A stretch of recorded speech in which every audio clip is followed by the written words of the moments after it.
Hey 3D CAD people.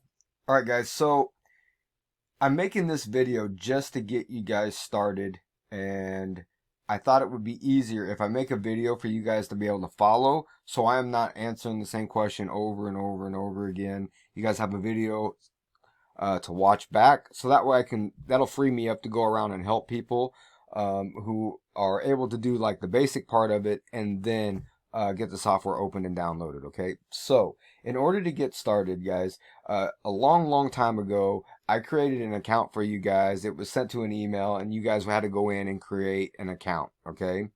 One of the things that I didn't know, I didn't realize, was you guys had to go to your email and you had to verify the account.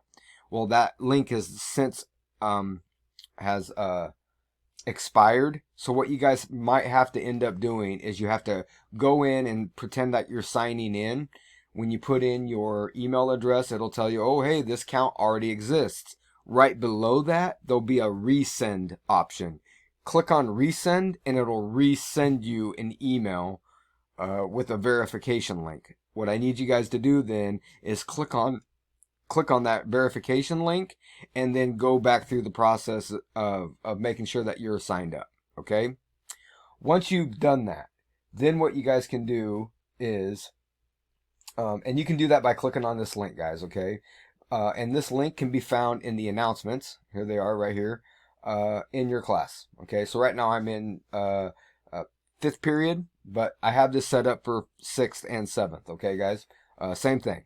All right. And then this is the picture of the area that you're going to click on to actually open up Fusion, because we're using a browser version. Okay.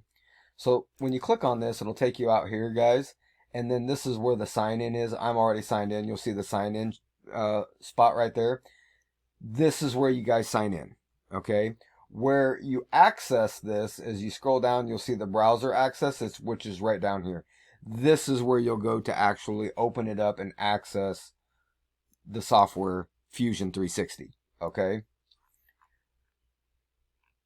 Once you guys have done that and signed up, if something happens that it takes you into a weird screen and it's not this right here, what I would do, guys, is I would just go back to Canvas, click on this link again, and hopefully it'll take you back to this website. If it doesn't, then I think the best option then would be to sign out, close it out, come to Canvas, click on this, click on it, sign in, and then you should be able to open up the browser. Okay.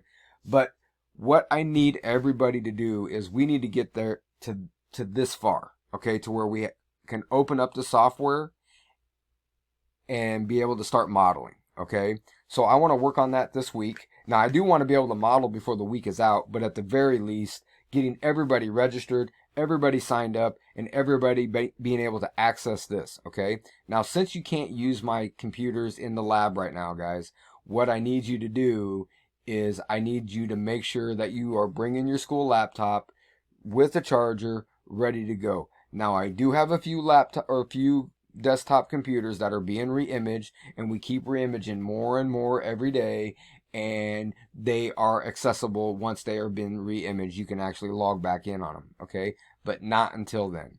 Okay. So any student who had me last semester, you can work at the machine that you were working at like last semester and log in, and you should be fine. Everybody else, you're kind of screwed until they get re-imaged. So you need your personal laptop. Okay. Once we have all that, and once we are able to open the software up, this is what it looks like. Okay. This is basically the beginning of this software. Okay. Up here, this is called the ribbon.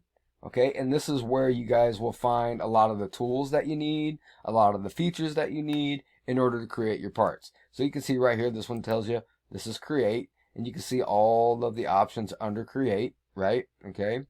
This one is automate, but this is sheet metal. This is not something that we will use. This is modify. You guys will use some modifications. Okay, so I will teach you guys on how to use quite a few of these things. And then we have assemble. You definitely will use assemble. We have construct. At some point, I will show you guys these advanced features when we go to model and extruct, and that's using planes to help model your features basically to your parts. Inspect. you guys will definitely do some inspecting of your parts. Okay. And last but not least, the select area. Okay. Over here, this is your navigation cube, guys. Hit the drop down. It kind of shows you some things. So this is right now is in the orthographic view, also known as like the isometric view. And then I'll show you guys like what does it mean to set the home faces and stuff like that. But you guys have been kind of doing that. So the front, the top, the right side, right? This was the multi-view sketches stuff that we were doing. And that's where you guys can find that. Okay. Down here, this is a navigation panel. So you got like this orbit tool, free orbit, and then constraint orbit. I'll show you guys what those look like. I'm still learning this software, guys. I've used a different version. This looks very familiar to me. So my learning curve shouldn't be too great, but it is. I do have a learning curve. Okay. I have not used this, this software. Okay. The one that I've used, guys, and the one that I was hoping that we would get to use if it wasn't for the darn network, it would be this one. Okay, so you can see kind of like it looks very similar. It has a lot of the same things, create and modify. There's planes that you guys got to click on and stuff. But for me personally, I like this. It's better laid out in my opinion, but still a lot of the same things, guys. You got your navigation cube over here. You got your navigation panel. You can see the same. You still got the orbit tools and stuff.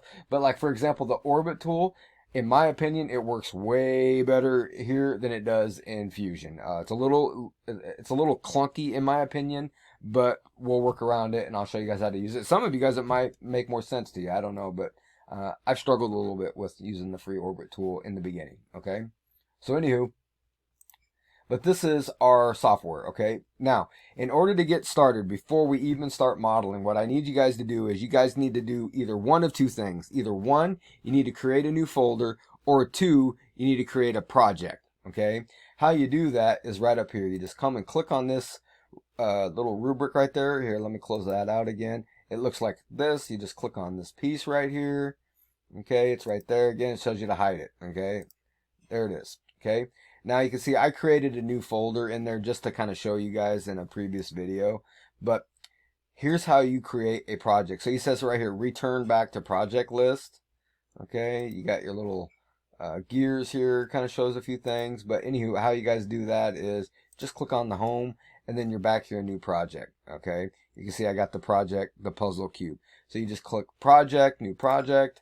There it is, and away you go. Okay, I'm going to click back. All right, or you do new folder. Okay, you click on new folder, and away you go. All right, and what would happen, guys, is the reason why you would have like a project and then like a new folder is maybe your project is way more elaborate than just the puzzle cube. Okay, so maybe you're creating something that has moving parts, it has sub-assemblies, there's a lot more to it.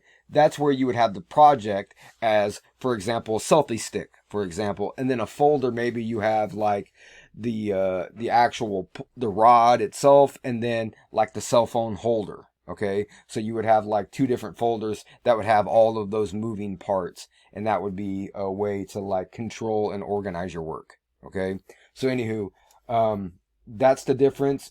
For what we're doing, I don't really see a problem with making either a project or a folder, but you do need to make one of them, okay? And that way you guys can house your work, okay? And call that puzzle cube, okay? That'll get us started, okay? All right, guys, I'm going to end this video right here so it doesn't get too long. That gets us start up and set up, and we'll move on to the next video after that, okay? All right.